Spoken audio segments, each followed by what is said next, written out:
Hey guys, it's Joey from the DK podcast. Thank you for coming back to view episode number 6, where me and my producer Justin will recap episodes 3 and 4. Hope you enjoy. Hey, what's up, everybody? It's Justin here with, and Joey, hi guys. hey, and we are here with episode number 6, and we're going to be doing a recap of episodes number 3 and 4. Really quick update between the last episode and this episode, we have decided that we are going to do a 2 for 1 for with you guys. So we'll do 2 episodes, and then we'll do a recap on the episodes, and then we'll do 2 more episodes, and that's how our rhythm will be moving forward. But what's up, Joey? How are you doing today? How are you feeling? You ready to dive into episode recap for 3 and 4? Absolutely, I'm doing good. I'm highly favored and I'm blessed. How are you I'm today? doing excellent, no complaints. And I'm just excited to get on with these recaps because this next episode we're about to recap is I'm biased, they're all my favorite, but this is probably my favorite one so far.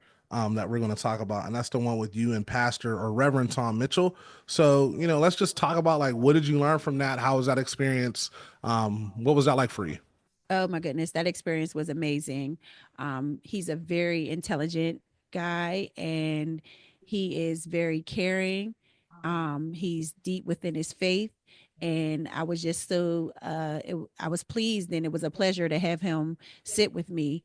It was amazing to find out that he plays sports that I like and that he's also an author, which his book is amazing, guys. You guys should check it out. Did you get a chance to read over it yet? I did not, because I've been busy producing this podcast. So I'm not as great as you. I can't do more than one thing at a time.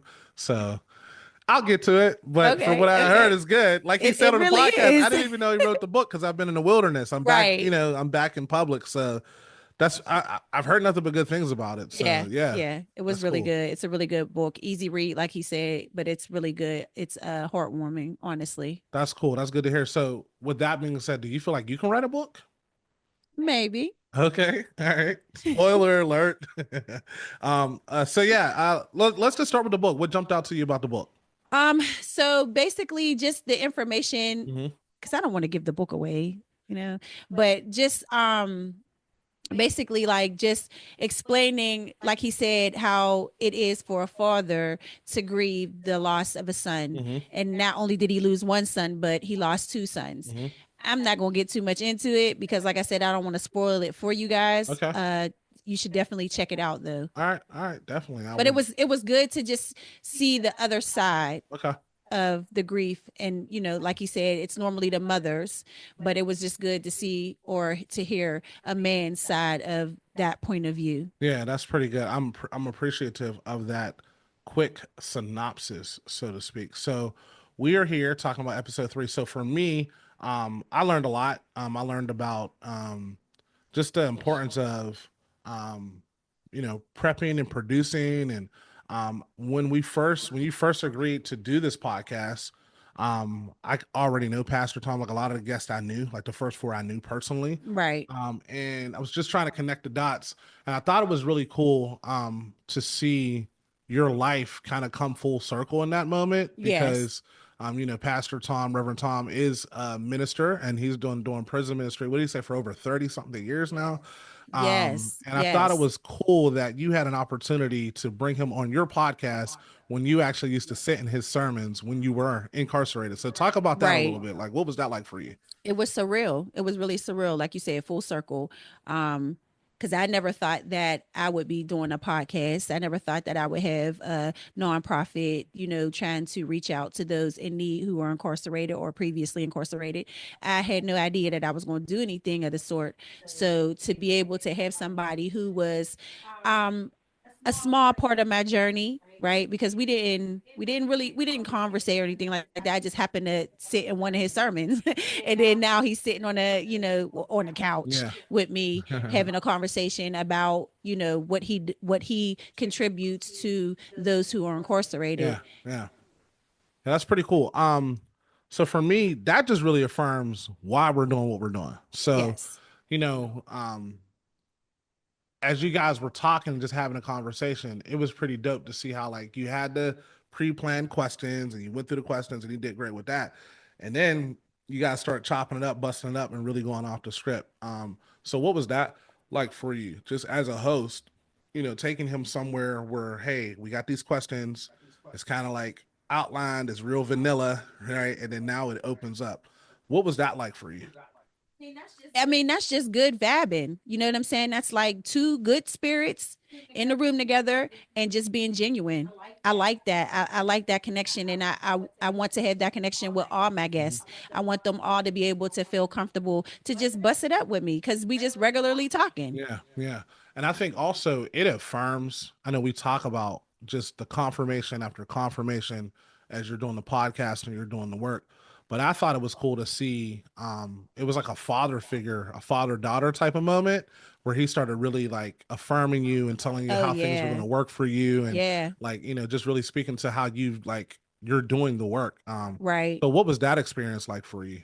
He was basically feeding into me pretty much. Like I was just he was filling me up of what I need so that I can continue pushing forward, letting me know that I was on the right track on, what I'm doing right here. Mhm. So when you have that type of experience, and I'm pulling the gold out of you, what does that do for you as a leader, knowing that you're going to be the Pastor Tom for other people coming home, Pastor Joey coming up? What is that like? I, man, it just it gives me confirmation. Like it just like I said, it just lets me know like the steps that I'm moving towards, it's the right way to go. Yeah, yeah. I'm gonna have you dig a little bit deeper. Okay. so, so we're talking about affirming people and pulling gold out of people's lives. Hmm. Um, you know, I don't. We are in the process of filling out paperwork. Yes. And that paperwork that we're filling out is for you to actually go back into the prison systems You and see me actually, light up because I'm so excited. yes, yes. So this my job is to make you light up. So, and shine for the people. So, um, what's that going to be like for you? Man, I'm nervous. I'm nervous because just going back, just going back there, I haven't I haven't had anyone that I had to go visit in the prison, especially the women's prison, in a long time. So it's been a while. But I'm excited to go back. Um I'm just ready. I'm really ready and I can't wait. I want to hurry up and get it going. Yeah, yeah. So, what are some of the things you're doing now to prepare yourself for that moment? I'm just pretty much staying in prayer to make sure that my mentals are straight and just grabbing whatever piece of information that I can get from my other guests who have been in other penitentiaries because everybody's experience is not the same, Hmm. and just being able to speak with other people gives me an idea of other sides of the story because my story is not the only story. Yeah. So spoiler alert, I have a guest that's coming on and he actually talks about how he went back after coming home Hmm. and his experience. So Yeah. I just was able to get some information out of him from what he was telling me. So yeah, I mean, I don't really know what I can do to prepare for it, Yeah. but just ask God to guide me. Yeah. That's pretty much it Yeah. at this point. Yeah. And he's doing that. And that, objectively, because I'm on the outside looking in, like I know you're taking your spirituality more serious, right? Like you're trying to grow, Absolutely. not trying to grow, you are growing spiritually. So you're really leaning into the things of God. I think it's important to say that because I know um Dream Catchers is not just a nonprofit, but it's also a ministry, right? And you're the Yes. head of the ministry. So you are using your testimony, but you're also growing spiritually so you can lead other people spiritually. So is that a daunting task? Does that scare you to know that you're going to be responsible for people's spirituality? Not in the sense of like they have to take a responsibility, but you're going to influence that. So what's that feel like for you? Um, so I don't feel overwhelmed. I don't feel pressured or anything like that. I just feel like all I could do is be me. and all I could do is be genuine, and all I could do is say, hey, let's do this together. Like that's really it. Okay. I don't know how Jesus felt, and I don't know how a pastor feels. Uh, I really don't know. I just have to just, like I said, stay true to myself, honestly. Yeah, yeah, that's good. That's good. One of the other things that I wanted to highlight with this episode as I was preparing for this was, I thought it was cool to see how you, even though you've been through this process, you still learned a lot from Yeah. the other side, like the prison Yeah. ministry. So one of the things he shared was that people write letters, right? Mm-hmm. And in those Mm-hmm. letters being written, he can't write those people back. So Right. what that blew, I feel like that blew your mind. Like, It what was did, that because I about? didn't think that that they wouldn't be able to keep in contact. But I guess, rules is rules, and I guess for security reasons, when I had some time to think about it, but you would you would hope that if you spent a lot of time behind bars, and this was really like your only outlet Mhm. for your excuse me, Spirituality, spirituality. spirit, like, you got me tongue tied. Spirituality. Thank you. We'll just call the I'm gonna S let word you from here say it. on. S I'm gonna word from let you here on say out. it. But yes, so with that being your only outlet, and once you go home, you would think that you would want to keep in contact and continue that relationship, Yeah, because I would hope that relationship changed you in some type of way, yeah, right? yeah, So the fact that you can't continue that relationship, that's like that definitely blew my yeah, mind. I'm yeah. like, whoa, It okay. blew my mind too. It blew my mind too. Was there anything else that jumped out to you as you were having a conversation with him? Like, man, wow, even though I went through this, I didn't know that. Well, I didn't know that he can't minister in the prison that his son was in. Oh yeah, yeah. I So didn't know talk that that about that. was Talk about like, that. but again, it makes sense, you know, Mhm. security reasons and stuff like that.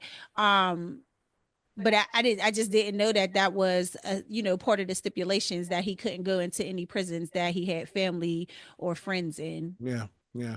I know.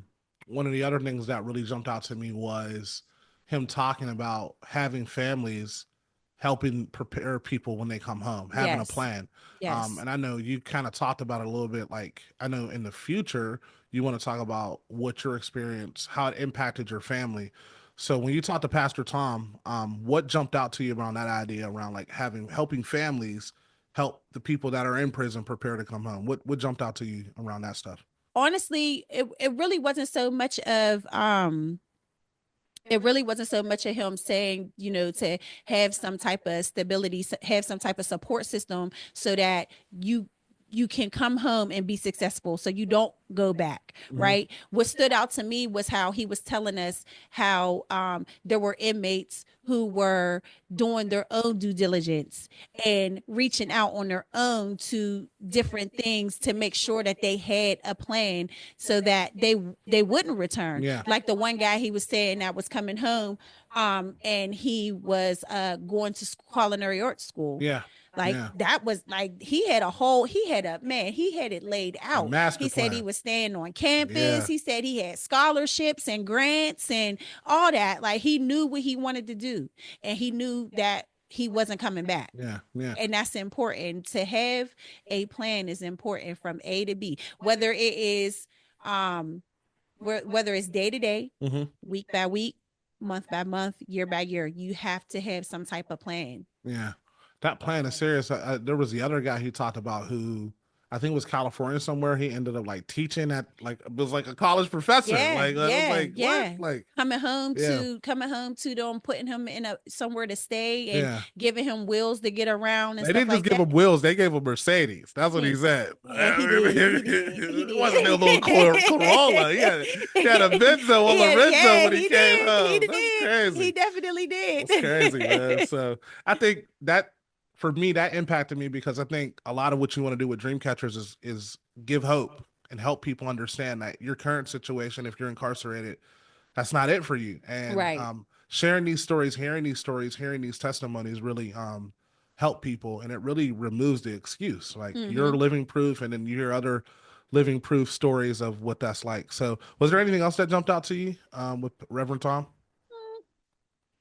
He just was full of information. he was really full of information. And again, I really appreciated him, you know, reaffirming and reassuring me in my journey. Like Yeah. I truly appreciated that. Yeah. Yeah. And yes, it felt like a uncle, niece, father, daughter type Mhm. situation. So yeah, it was a very chill, comfortable, relaxed conversation, and I really appreciated him coming through, stopping by. Yeah. That was really cool to see.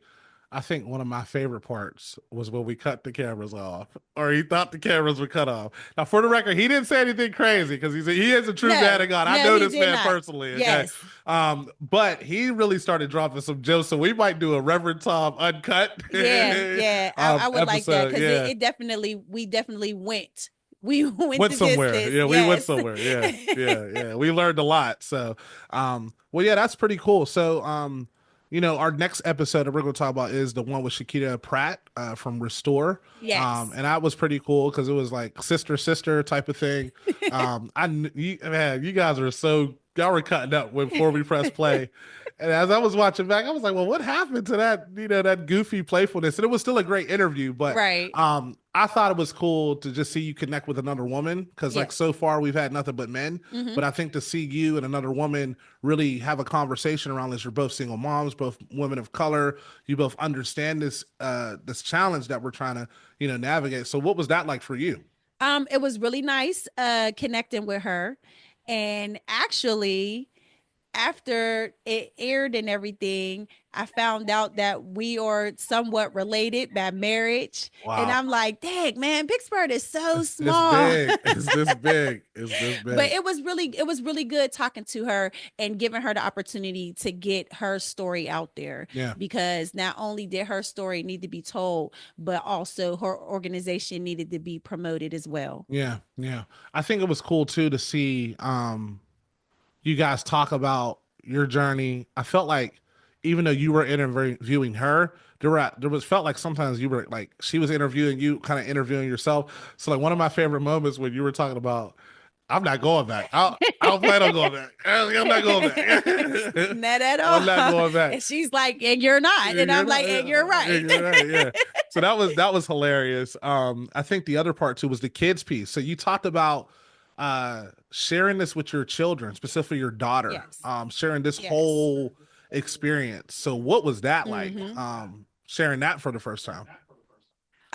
Well, she wasn't like, her expression or her comeback wasn't what I thought it was going to be. It was just like, for real, mom. Like, and my nephew, they double team me. Yeah. But yeah, it was just like, okay, all right, you know, um she had me cracking up because she's like, dang, you just now told her like You're a like, yeah, couple like days ago. yesterday, yeah, the Right. day before yesterday. It's like, wait, Right. what? And that's cool. And that, I mean, I just think I just want to just acknowledge like that vulnerability because that's not an easy thing to do. I No, remember it's when not. we talked about this podcast, I was like, so like she don't know? And he was like, yeah, I'll tell her. I was like, you need to tell her before somebody in Pittsburgh tell her. You know what I mean? So that's one of those things where you're growing and you're like putting yourself out there, not for your Hmm. own benefit, but you're doing this so other people, other families can see why telling your story, why being open, not wasting your pain, not wasting your failure, but Right. bouncing back. And then in doing that, you are an inspiration, not just other moms, but it's about children's too, right? Yes. So Yes, it's very, very absolutely. important. With that being said, we don't always lean into stuff about kids, but I know you guys with what she does with Restore and what you want to do with Dream Catchers, we Yes. want to focus on the next generation. So Absolutely. in this interview, what were some things that jumped out to you, some ideas that you might have gotten like, well, all right, well, we need to be doing this for the kids, or we need to be doing other stuff for families as a whole unit. Just more leaning into being there for the children, giving them outlets, giving them places where they can feel comfortable and have like a big sister, big brother type situation. She has her program is so amazing. The fact that she has it in her mind that she wants to have this center with all these rooms and all these different Yeah. activities going on that really focuses on the family to prevent these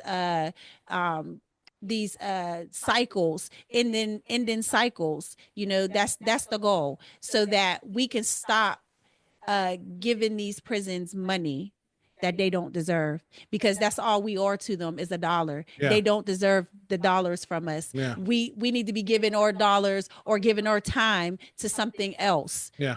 So I really appreciate her program, and I really look forward to connecting with her, and coming together and doing some projects together. Yeah, definitely. Collaboration, synergy, and all those different things. Partnership. You're talking about dollars. I'm just gonna go there real quick. So if you're watching this right now, there's gonna come a point where we're gonna need your money. So what I mean? And I'm not saying this because obviously I'm biased. I believe in what we're doing. Yes. But I think going back to what she was just sharing about this idea about how money is being spent in this system to not help us, but to hurt us as a unit, as a family, as people of color, right? Yes. Like, so, what we're trying to do is we're trying to take good money, right? And we're trying to take that and invest it into people. Yes. One of the things the scripture says, it says that the wealth of the wicked is laid up for the righteous. And like, one of the things that you can do really, really well is you can look at an opportunity like Dream Catchers or something like Restore and put money behind it. Don't just like us on Facebook and say, you go, girl, that's awesome. Right. That's cool. We need that support, but we also need that green support, that money support, that support that will allow us to buy things for families, to sow into families. We have a Christmas thing that we do. It'll be our second time this year. We're going to start fundraising in a couple months around that. And dollars go into people's lives, and it makes a change. It makes a difference. Absolutely. And for those of you who are watching, like, hey, man, like, ministry is ministry. You need it. Like, Jesus had a treasurer for a reason. Like, you don't have a treasurer unless you have a treasure. Like, you know what I mean? So, like, you need the practical things like volunteers, expertise, but money is a very big thing and a good thing. And I know Joey, I know how she lives her life. I know she's not going to take it, and you're not going to see her with the Benz that my man who was in California had. You won't see her with that. Trust me. If you see me with a Benz, it's from the post office dollars. Okay. Yeah. Or somebody gives it to her for Christmas or something like that. Thank you, Jesus. But all jokes aside, this is a good opportunity for you to invest. So I just want to put that out there, because in the future, we will talk about money and why it's important to do that and how we use money to actually make a difference. So anything else that jumped out to you from your time with Shakita? What was one of your other favorite moments? Anything else that stood out to you?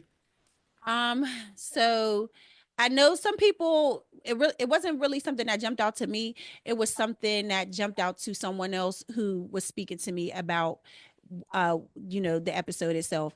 And I just want you guys to understand, Shakita's situation happened in another state. Yes. It happened the felony in Ohio. Piece. Yeah. And she got a felony in Ohio. So my felony is in Pennsylvania. Most people who are listening to the podcast at the moment are in Pennsylvania. The laws are not the same. Yeah. You have to get a pardon in order to have a felony removed off of your record in Pennsylvania. In Ohio, it's totally different. She explained to you guys. She didn't even have to go through the full process. God blessed her that all she had to do was write a letter. Yeah. All she did was write a letter, and the judge was like, granted. And the lady called her and was like, I'd never seen this happen before. Yeah. But it happened. Yeah. And you don't have to worry about it no more. Yeah. You don't have to stress about it no more. It's gone. Yeah. Right. Yeah. So again, I want to reiterate that in Pennsylvania, you have to go through getting a pardon, which I'm actually going through right now. Yeah. It's a 4-year process. There's so many programs that will be willing to help you. There's Pitt Law School, there's Duquesne Law School, and then there's other organizations. We will get into it in another episode that are willing to help you go through this journey. But it is a journey. It is a process. It's nothing that happens overnight. So you have to be willing to be patient. Yeah. And I just wanted to let you guys know that. Yeah, that's good. Thanks for speaking to that. Because I know a lot of people were reaching out, wondering what was up with that and how does that work and all those different things. Another thing I want to say is she talked about the process. So whether you be like Shakita and you write a letter and it happens, or you're like Joey and you're in the process of doing it, you got to get started, right? Yes. And I think that's the biggest thing we want you to take away from this. This is why we do the podcast. This is why Joey does Dream Catchers, is because it's a source of hope. Right.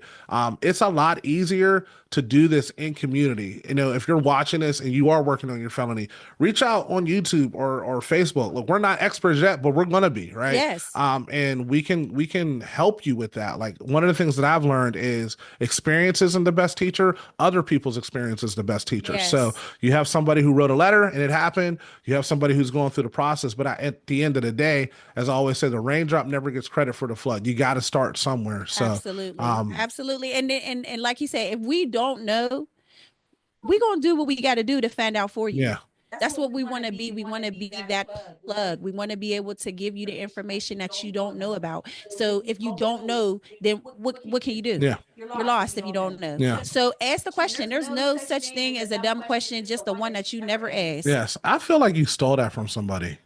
I may have. I feel like you stole that from somebody. I may Did have. I say that to you before? I don't think it was you, but I I may say that all the have.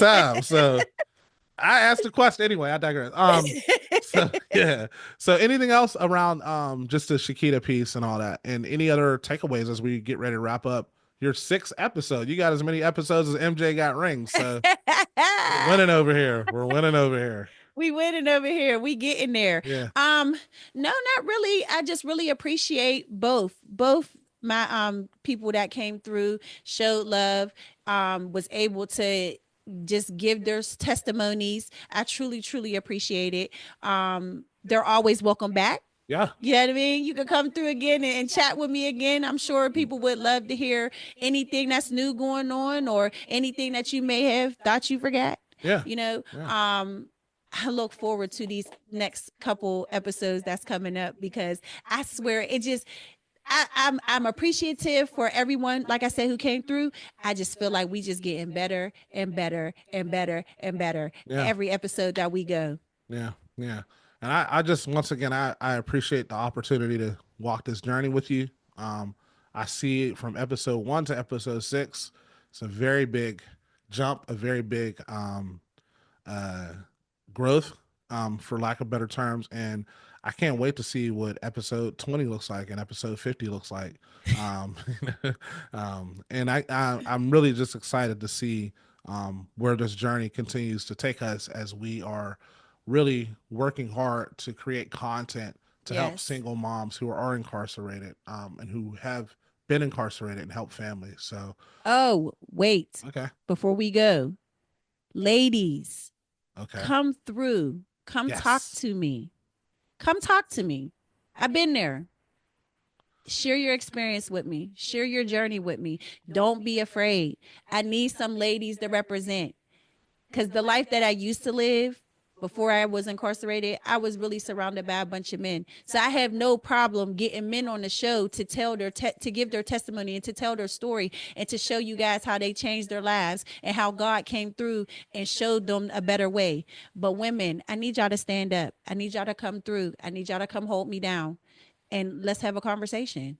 Yeah, I echo that because it's kind of hard to say we about single moms who've been incarcerated. We only got one. It's Right, we got one out, right. like we need some ladies. So Yes. as she said, ladies, come talk to her and we will handle your story with care. We won't embarrass you. Yes. There's no shame. Not at all. We believe that there's no condemnation for those of us who are in Christ Jesus. So Yes. specifically, if you want to just get your life right, I mean, Joey can tell you she's done a lot of different things, but at the end of the day, Jesus is the one that's making the difference in our life. And Yes, he is we the want to way. extend that to you as well. So He is the way. And don't worry.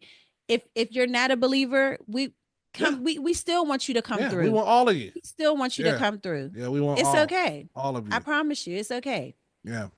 All right. Well, that's the end of episode number 6. Nothing but love, y'all. So we will see you next week.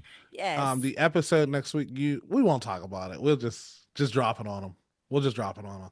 Just make sure you watch next week. Next week's gonna be pretty dope. So I want to say no, so don't bad. do it. Don't do it. Don't do it. All right. See you guys next week. Hey guys, I hope you enjoyed episode 6. For more episodes, please visit us at dreamcatchers.org.